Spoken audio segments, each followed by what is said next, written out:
talk of the day is given by two speakers, the Professor Kathryn Cheah and Professor Keith Look, both from Hong Kong U. Professors.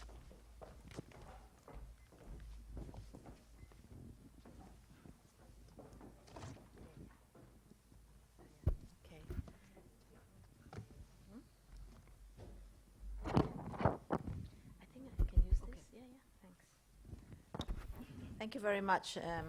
Thank you for the people in this room who have given up parts of their Saturday afternoon to come and listen to us. And I'm sure that our RGC members are also getting really rather tired from a whole day of talks. I'd like to say, first of all, that since we know that this public symposium was for the public, and so our talk is actually very much simplified and very perhaps layman-like. So I apologize in advance for the educated amongst you who might find not so much scientific detail in what we have to say, but perhaps you will still gain something for it. So actually I regretted having such a long title for our program, because I've discovered afterwards that whenever we go out and have a seminar and put it under this program, it's too long. So I hope the RGC will accept a shortened version of it later when I use it. So anyway, thank you for coming. And basically in this half an hour or so, we'd like to tell you about the disorder that we are working on. And I think in this morning, you will have heard about projects that deal with cardiovascular disease, with cancer. These are devastating diseases that perhaps will kill you. But the disorder that we are working with actually is a disorder that affects all of us at some time in our life, particularly as we age, and in fact has a great impact on our quality of life. And so while the disorder that we are working on it is not one that kills you, however, it surely does make you feel pretty uncomfortable if you have it. So because of that, I'd like to invite Professor Keith Look to come and tell you about the disorder that we are working on. And I'd also like to say that this program is very much an integration between the basic scientist and the clinician, and this is one of our major enjoyable aspects of our program. Good afternoon. Thank you, Kathy. I'm a clinician, so I don't pretend to be a top-notch scientist, but I'm going to tell you something that affects all of you, including myself. And that's a musculoskeletal disorder. Kathy already told you that our musculoskeletal system do degenerate. And when your joint bones and joints degenerate, then you'll get pains here and there. So we're not talking about the matter of life and death, but we're talking about quality of life. Now, why did we pick, in this situation, we picked the spine? Because I'm sure you all have had low back pain before, or back pain or neck pain before, and if you haven't had back pain yet, I can tell you you will get back pain sometime in your life. So it's actually quite interesting when you read this article published in the LANCET. I'm sorry for the slight misprint here. It was actually published in 2010.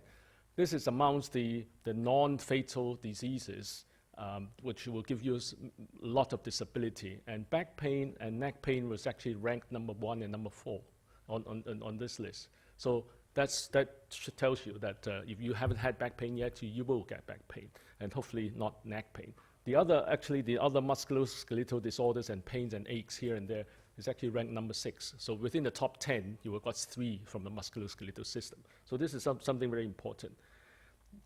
Now, the problem is so huge that this is what is the worldwide prevalence, 15 to 45% prevalence in the worldwide. And in Hong Kong, we are actually spending almost 300,000 day loss in working days, and also $137 million from various aspects of compensations or away from work, etc. So this is a tremendous burden on the society. Now, the most researched area in the cause of back pain is believed to be a degeneration of the intervertebral disc. The disc is actually a cushion between 2 pieces of bone in your spine. And it works like the tire in your car. If you drive a car, you'll know how the tire works. You have a metal rim, and you have a rubber shell, and inside the rubber shell you have this air which is under pressure. So the setup is actually very similar in this disc, where you have a bony end plate, which is the adjacent part of the bony body supporting this intervertebral disc. And then you have the annulus, which is like the rubber shell in your tire. And also inside you have the nucleus pulposus, where there are lots of cells, and Professor Cheah is going to explain to you more about what's happening in there. But this is the equivalent to the air which is under pressure inside your tire. So when you have a new car, when your tire is new, everything is turgid and the air is under tension and high pressure, your tire is very good. But when your tire starts to leak air, or when it's half inflated, then your tire becomes wobbly. So if you drive a car with a wobbly tire, you will know that it's not so sturdy.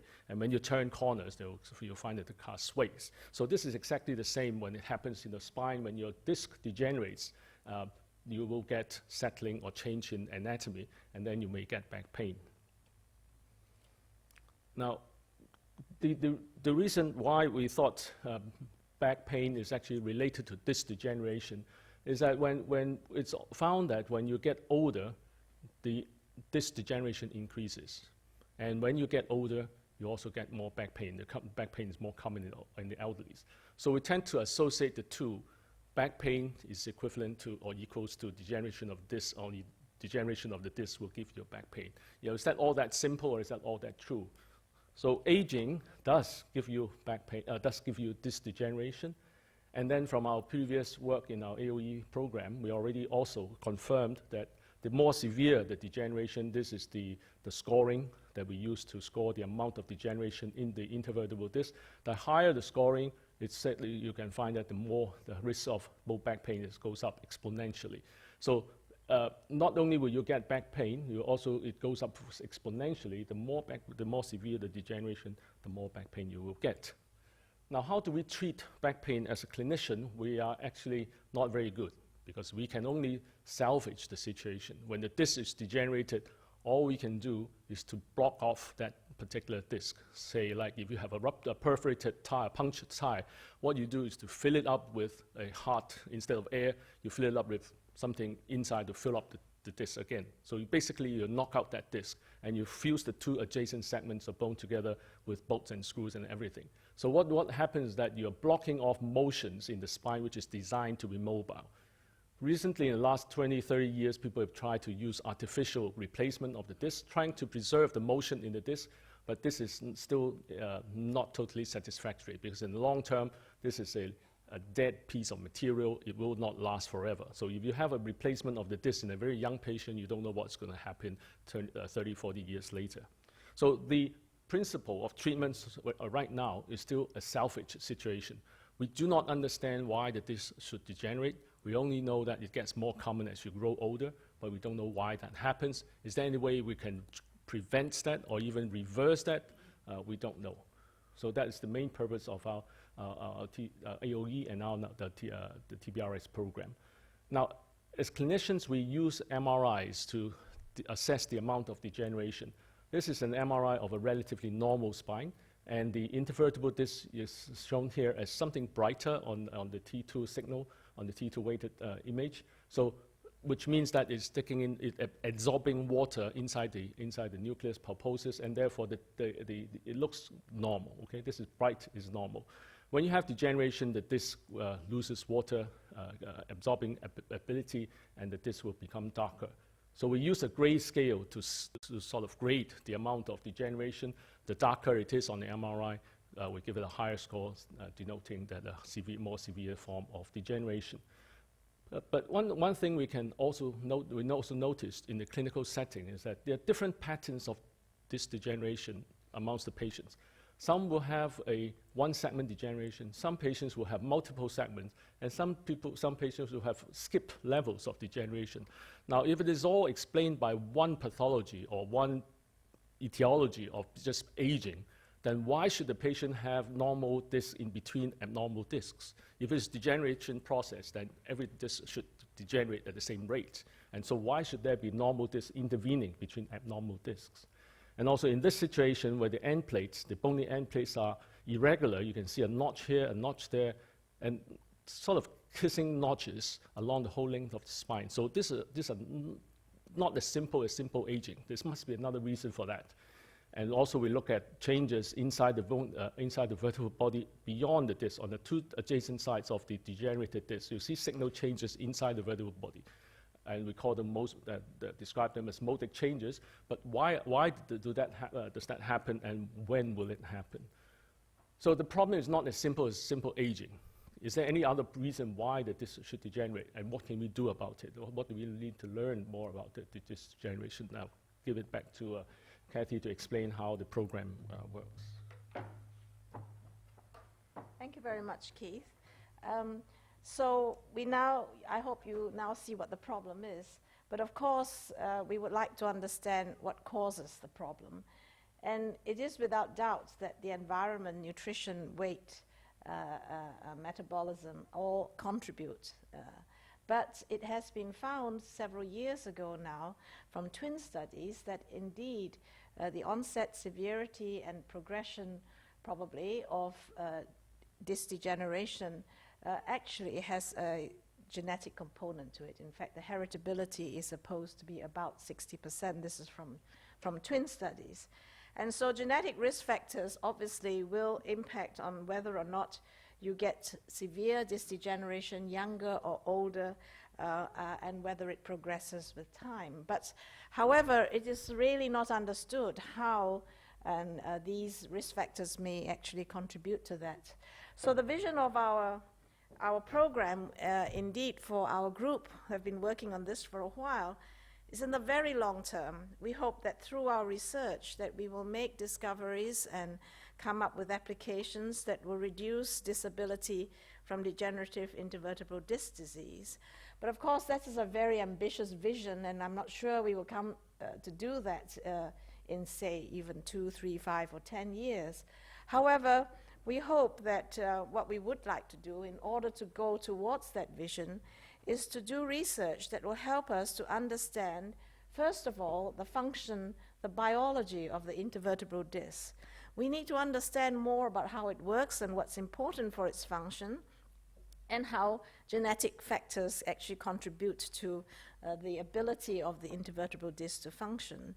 And once we know that, we can then start to lay the foundation for building strategies so that we could either prevent the disc from degenerating or provide advice to patients that will help them to delay or reduce the degree of degeneration. And at the end of the day, we hope through our efforts that we will contribute to the worldwide initiative to help improve the quality of life for many people who are affected by these kind of spinal problems. So one of the foundation stones of our project is actually started to be built 10 years ago, and this project actually arises out of the UGC Area of Excellence program, which we've been working together on for about 8 years now.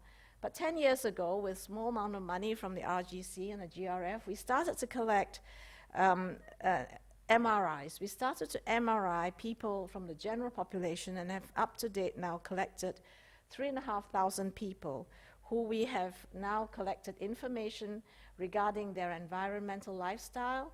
We obviously have all their MRIs, so we know what their spinal phenotype is like. We also have their DNA, so we actually have their genotype, and we know what is their, what kind of risk factors they have, at least from the known ones. And at the same time, from our questionnaire, we now have a very good detailed clinical profile of these people, which will also, and including information about pain function and about their extent of disability, if any, because again, these are not patients, these are general population. And that's very important because at the end of the day, the major problem of disc degeneration is not the disc degeneration per se, but the resulting back pain. And that is what we are aiming to try to be able to make an impact on. So to date, there have been a number of genetic risk factors that have been identified, some of them by us. And as you can see, there are not that many, just a few. But indeed, since each one of these contribute an odds ratio of about 1.3, this implies that there must be many more risk factors, since the heritability I mentioned earlier was around 60 to 70%. So therefore, one of the ambitions within our theme-based program is to identify more of the other risk factors. However, if you will, from that previous slide, the risk factors identified so far have actually been, a lot of them have been to do with extracellular matrix, either the components of the extracellular matrix or enzymes that actually affect the synthesis of the extracellular matrix components, or their ability to bind to signaling molecules. So one of the major hypotheses we have as the underlying cause behind this degeneration must be that the extracellular environment surrounding the cells may itself have variations which give this susceptibility to degenerate. But there is more than that, because what makes that extracellular environment are the cells.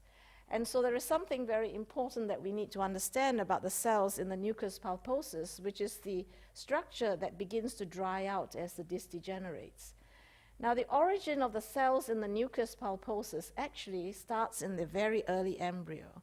It is one of these wonders that in the early embryo, it actually has equivalent to something like a spine, but it's not actually a spine. It's something called the notochord. And it has these cells, which are actually quite close to progenitor-like cells. And that's a very important thing for you to remember. And at birth, in humans, you will find that there are a number of these cells that actually look like this notochordal-like cell. But interestingly, by the time you get to be an adolescent or an adult, the number of cells that are resembling this notochord-like cells actually goes down. And there are more of these cells that look more like another kind of cell, which is the chondrocyte. And by the time you get to the degenerative stage, there are actually none of these notochordal-like cells, and these cells are beginning to look not very good, and they're certainly not progenitor-like, at least in their appearance. Now, all of this progressive loss of these notochordal-like or embryonic-like cells leads us to hypothesize that perhaps this degeneration results from a gradual loss of the ability of the cells either to replenish themselves or to maintain the extracellular environment in that nucleus pulposus. However, the biology of what happens, whether this is a natural progression of differentiation or whether this is some odd a mechanism that there are other cells coming in, or that's all very not known. In fact, I think amongst many of the systems in the body, unlike the cardiomyocyte, unlike cartilage or bone cells, we actually don't understand a lot about the nucleus pulposus cell and what is important for its formation and its maintenance. So it's based on that we was lucky enough to have support from the TRS program, which started in the beginning of this year. And our major aim is to try to link what we have found in genetics with also understanding the biology. So our major approaches are, first of all, as I said, we want to understand the biology of the intervertebral disc. We want to identify factors that affect these cells and understand why is it that you gradually lose them as you grow older. And we also want, having identified these factors, want to see whether we can use this knowledge to differentiate stem cells towards this kind of nucleus pulposus cell or notochordal cell to see whether indeed they could actually have some kind of a progenitor-like property. But we've also got a very powerful resource, and that is our cohort, which we started to collect 10 years ago. Now, it is very difficult to do experimental studies on aging on people as a model system.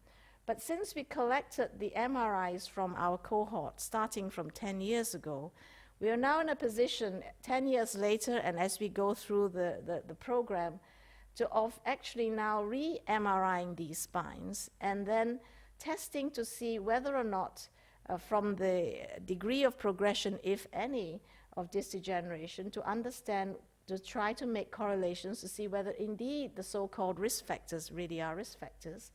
And also, of course, as I mentioned, we haven't actually identified all of them, so we need to identify more. And by combining this information, perhaps you will get a better understanding of what is underlying the progression of this degeneration. But of course, you know, in order to get this understanding, we need to actually integrate a lot of other information. And so what we are doing, because it is impossible to study the human embryo in the embryonic period, we want to understand more about the kind of gene expression changes and the protein changes, and actually the regulatory circuits that govern these changes as the notochordal cell progresses from being in a really embryonic to postnatal stages. And that we put this in the middle now, so we have this information. But then we also have the opportunity to collect normal disc cells and also degenerated disc cells from human patients, from our clinical colleagues. And we again want to see what kind of gene expression changes and protein changes are occurring. And so if we put that in the middle now, so let's hope then from getting this information, there'll be a lot of data, that if we can integrate this data, we can come up with some ideas about how, or some surrogate ideas of the degenerative changes that may be happening in people. I'm not saying that the mouse is exactly like a human. There is, of course, that problem that the mouse may not necessarily be the perfect model for degeneration of the disc. However, we do believe that the progenitor cells and the embryonic process is probably very similar and conserved, since many of the genes expressed seem to be expressed in both human and in mouse. And then what we want to do is to make use also of the GWAS information, the Genome-Wide Association studies, to actually now apply this to our cohort. And once we have all this information as well, we would like to feed this information, to make use of this information, to develop methods to actually differentiate cells, stem cells, to the notochordal-like or NP cell, and also to develop from the knowledge of what the environment is in the real disc, to development scaffolds with the bioengineers, Dr. Barbara Chen's group, to try to get to a situation where we might be able to build a suitable environment to maintain. So all that actually involves many different kinds of expertise. And so we obviously, very critical to this is our clinical colleagues, which actually help to interpret and follow the progression. We have a collaboration also with the Indian group who are doing the phenotyping the same way as us, and we're working with them. So we have another independent cohort to try to help us to validate or replicate our genetic studies. We have the cell differentiation and engineering group, and Dr. Lam, who's our MC today, is a very important member of this group, and Dr. Barbara Chen and Dr. Chicho Lian are in the audience. And we have the expert support of Professor Samuel Stupp from Northwestern University, who is an outstanding bioengineer who will help us and collaborate and give us advice. In the functional group, we are obviously employing many different cell animal models. We have experts in non-coding RNAs and epigenetics and intracellular transports, and experts in proteomics, Matthias Mann and Chris Overall, as well as in manipulating stem cells and engineering, which is Pentao Liu from the Sanger Institute. And of course, critical to all of this, because we'll be having so much data, will be bioinformaticians, and Professor Michael Chang from UT Dallas and our own assistant professor Junmin Wang will help us with the analysis of the data, the omics data. And very key also to this whole team is a statistical geneticist, Professor Pak Sham, and his colleagues, Stacy Cherney, and a molecular geneticist, YQ Song. And also, we are collaborating with Elie Zigini at the Sanger Institute as well in terms of the statistical genetics side. So this is our team, and we hope by doing this, by identifying genetic factors, in the long term, we could develop better methods of diagnosis and individualized advice for prognosis, and in the very long term, come up with strategies for therapy. So in the 10 months since we started, what is our progress? Of course, it's only 10 months, so there is some progress. And so I'll invite Keith to tell us about the clinical side of progress.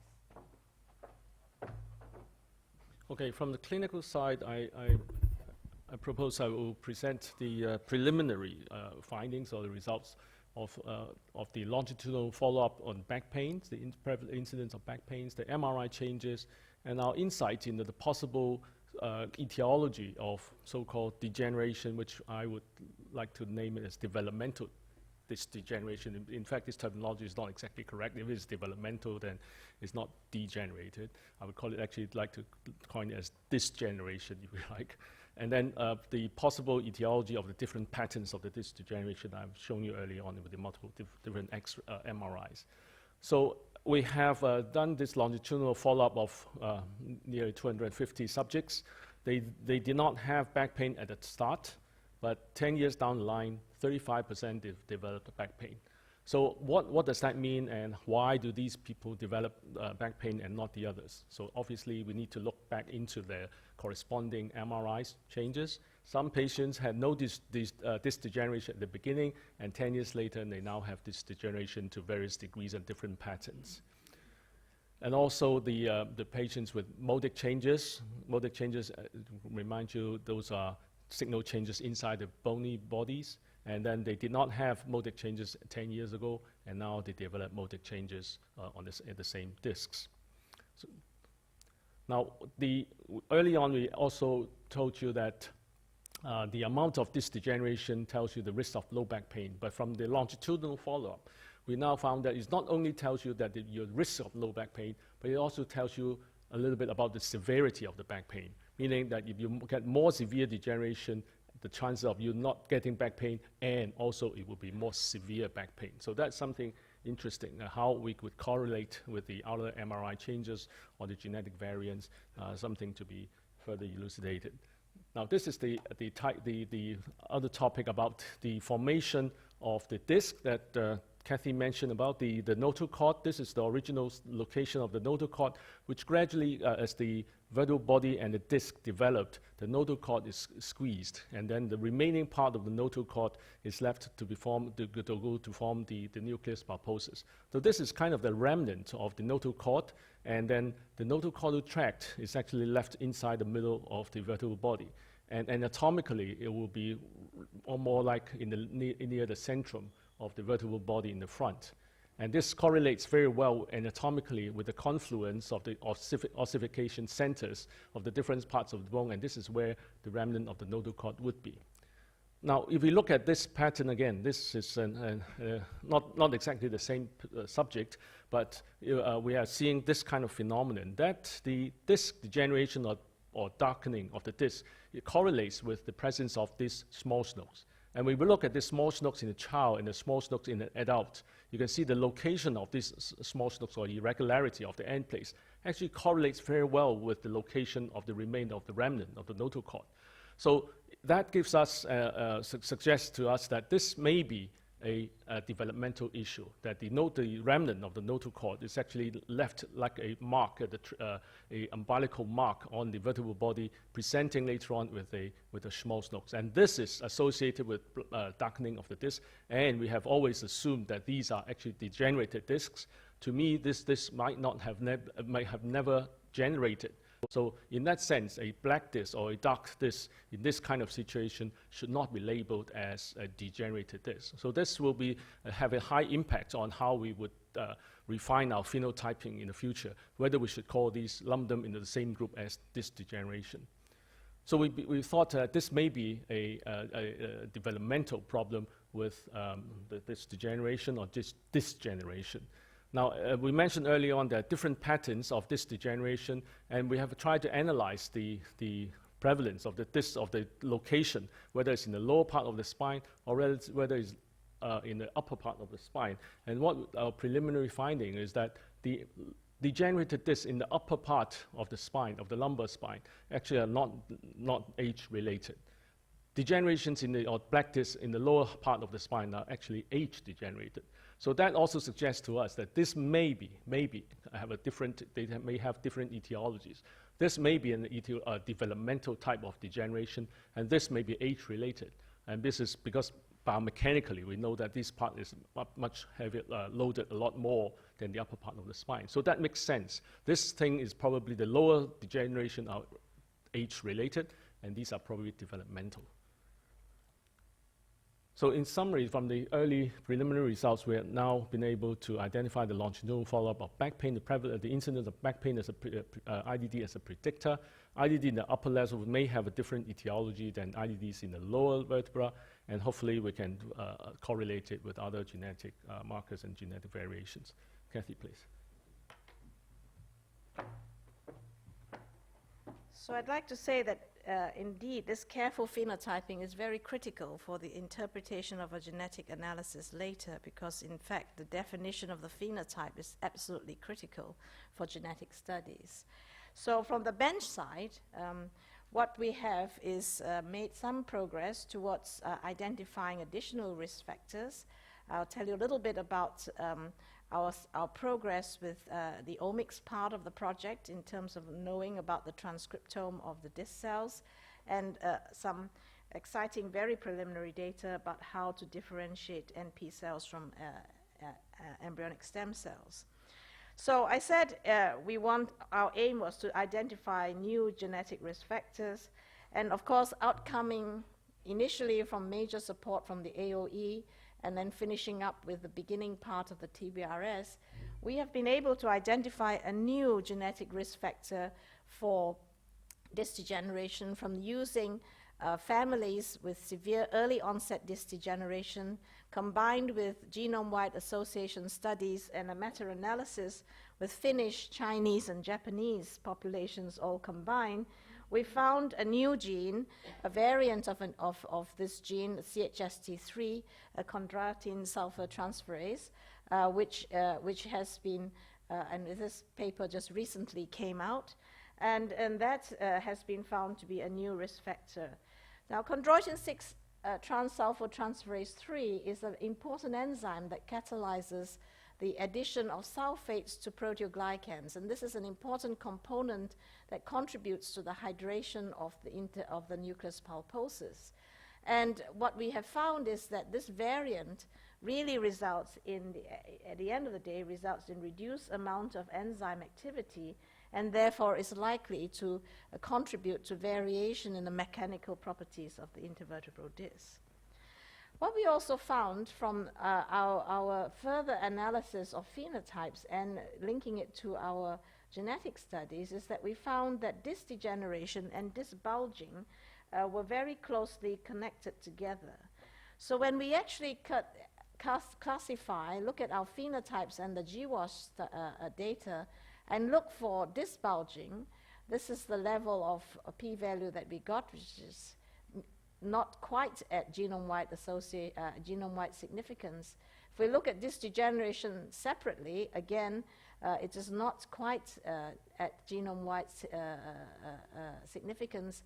However, if we combine these two phenotypes together, we now reach genome-wide significance. And this is actually an important point for us, because I think we now need to think about, well, we would actually take different phenotypes and in combining them together to see whether or not we can actually detect this. And as a result of that, we have just found that we may have found a new genetic risk factor, and so this is now in the process of being replicated with our collaborators in the other populations. Now, I also said that one part of the program was towards understanding these disc cells and the differences between the newborns and the adult. And so in order to do that, we also need to understand, of course, to remind you that the origin of nucleus of notochordal cells and nucleus pulposus cells is actually the embryo, very early embryo in the notochord. And as you can see, this is from a lineage study that we can show that basically if we mark notochordal cells very early in development, even 1 to 2 years later, the cells in the nucleus pulposus are also still marked with the same green fluorescent protein. And so in order to do that, what we have done is to isolate notochordal cells from mouse embryos at 8.5 to 10 days. Because they're marked with green fluorescent protein, we can actually FACS sort them and get a pure population of cells. So that's what we did, and we also collected the same isolated nucleus pulposus cells from newborn mice, and so we now got 2 data sets. There we're now comparing the RNA, the transcriptomes between these two. This is the RNAs that are expressed in these 2 stages. And our preliminary analysis of this is already revealing some interesting things. First of all, in the notochord, that is in the embryo, while they are expressing genes that for the extracellular matrix, these tend to be quite different. There are some that are the same, but there are also many differences. So that tells us that the environment or the surrounding of the notochordal cells is quite different from what is the surrounding in the nucleus pulposus cells. We are, of course, going on to validate this by actually, now we plan to do the proteome, that means the protein profile, from these same cells, and that's in progress. But why are we interested in the extracellular matrix? Well, as you can see, in this degeneration, you obviously have almost like a drying out of the matrix, and also perhaps changes in the signaling factors. And so if we look at the function of the extracellular matrix, it's not only to provide support, it actually is important for transducing information about the environment of the cell to the cell.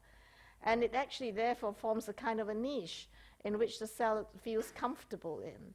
And so we need to understand all of this in order to come up in the future with tissue engineering applications. And so the other thing that's of course important, that the cells need to be kept healthy, and so they must be responding to growth factors. And so in that case, we need to know something about the growth factors, and we found in fact that there are also very many different signaling pathways that are enriched, different transcription factors that are changed.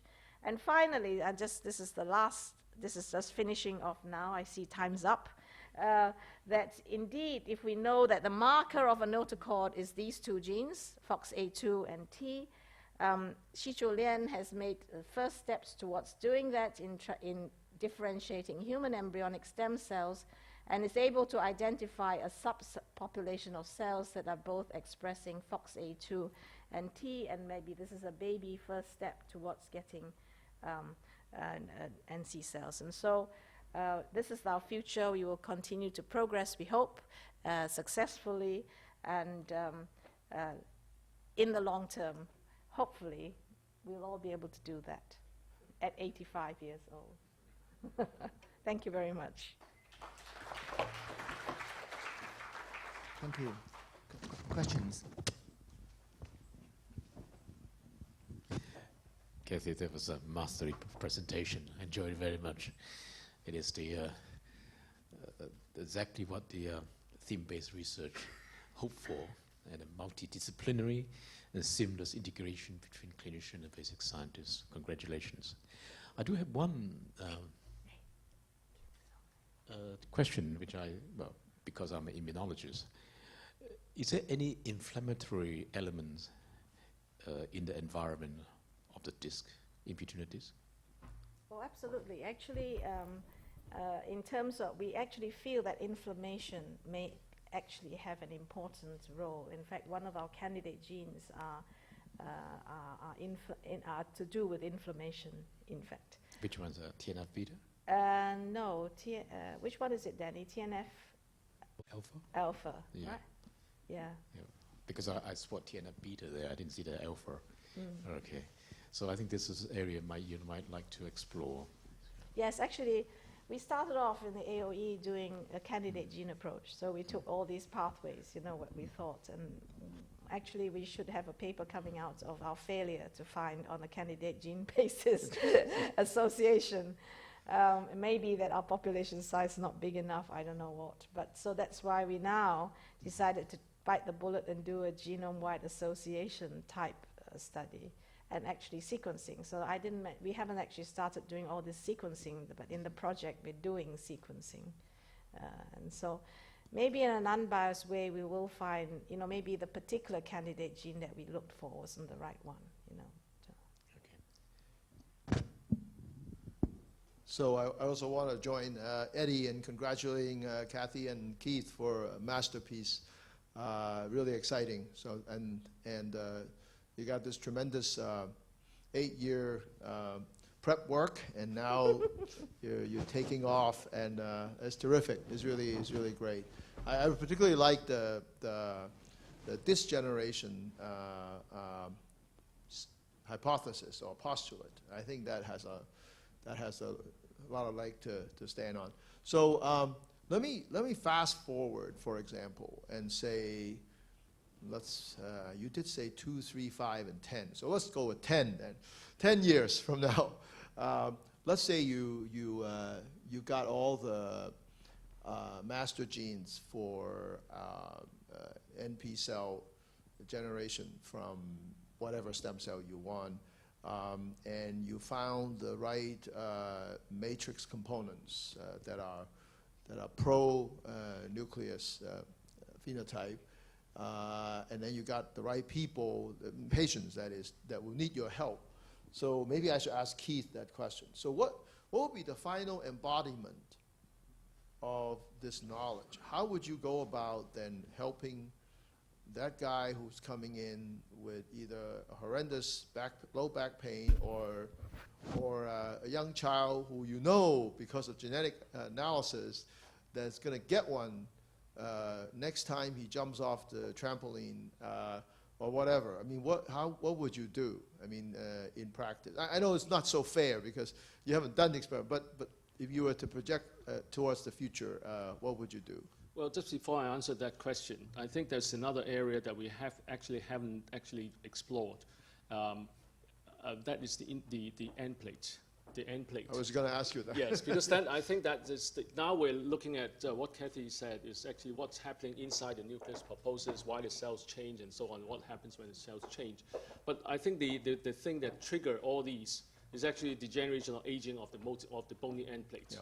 This is the barrier where the nutrition will go through the bony end plate, go from the vascular supply into the nucleus pulposus. So there's another area I think that would deserve another TRS. So if we had money and we can actually focus on that, on what happens through. Because it's actually an organ that you're exactly. You have this to is not a homogeneous one tissue thing. We've got bone, we've got cartilage, we've got cells, we've got annulus, we've got collagen. So it's a complex organ as such. So we cannot look at one factor without considering the other components. So are you? Of course, that's why I wanted to get him to talk about. I mean, so are you going to do an equivalent of quote unquote discoplasty, but using a biological specimen, or what are you going to do? In fact, as Kathy mentioned, I've already been doing this transplantation for 12 years now. Right. We actually take out the whole human organ donated graft from another human body that with a normal end plate, normal bony end plate. So we transfer the whole disc so that hopefully when the nutrition comes through the normal end plate again, then the disc will not degenerate. But of course there are other problems with that, so we're still working on that in another direction. Because this time, again, 10 years later, you will be able to take this person's iPS cells beforehand. Again, fast forward, and you'll be able to make one that is quote unquote a juvenile, young, virgin disc that you can then put in, right? Is that the exactly? Yeah. So when the disc is so degenerated, when the end plate is already degenerated, it's too late. So if it's degenerated, then you should transplant a fresh or non-degenerated end plates with a non-degenerated nucleus. And then all these factors, all these things will help you to keep the newly transplanted disc alive and survive. I think that probably will be the future, I think. Because I mean, there's another complication, right, that I'm sure you guys have thought about, and that is the less than one-to-one correspondence between the MRI signals and the exact pathology. So I think on top of all of this, you're going to have to do some biomarkers type of thing, which may or may related to the disc or even the end plate, but that is some other, I don't know, some tissue, surrounding tissue or whatever type of thing, so that allow you to maybe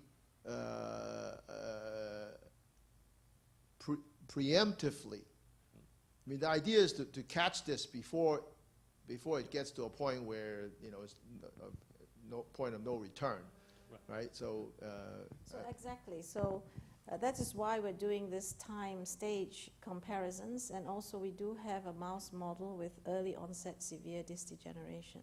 So that will be the next step, to look at the changes there and then to look for signatures. Amongst things I didn't have time to, because we were running out of time, we look for cell surface markers, things like that, that we would like to use so that we can detect. Transcription factors are a bit difficult because they're, you know, internal.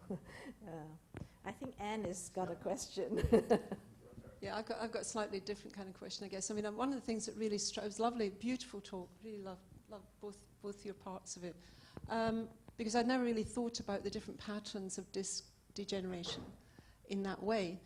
So that really, it then becomes a case of, if you've got these different patterns, what do they signify? And does that mean that there's actually slightly different etiologies? So you may not find a common kind of component, you know what I mean? And therefore, you could have slight differences in the genetics and slight difference. Some may be much more inflammation-driven, some, you know, there may be other elements. And I guess the fact that you've got quite a relatively large number, but it may mean that, you know, it's sort of extracting down maybe a little bit more difficult to get any common factors. So actually, this is why for the genetic studies, you know, if you take the whole sample, it's very hard to find any significant hits. So that's why we're very encouraged by just combining disc bulging and disc degeneration. We managed to reach genome-wide significance. So what else can we do? So we're now really actually looking very carefully at the phenotypes and maybe separating them out and then trying to look again at our GWAS data. And we are actually, of course, you know, GWAS is GWAS. There may be rare variants, you know, so that's why we also are doing some sequencing for the extremes in order to try and find more.